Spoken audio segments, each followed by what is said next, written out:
1298 সালে 28শে জ্যৈষ্ঠ এই মন্দিরটা স্থাপিত হয়েছে। তখন থেকে আমরা এই রাস উৎসব পালন করে এসেছি। 200 বছর ধরে চলছে। বিগত 200 বছর ধরে এই রাস উৎসব হয়ে আসছে।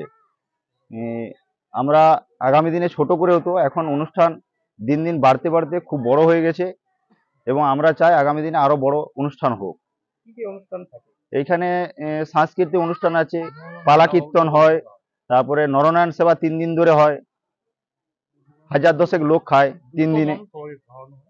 কতটা আনন্দিত হয়? আমরা তো খুবই আনন্দিত এবং পাশাপাশি গ্রামের লোকও খুব আনন্দ। কোথা থেকে কোথায় মানুষজন আসে?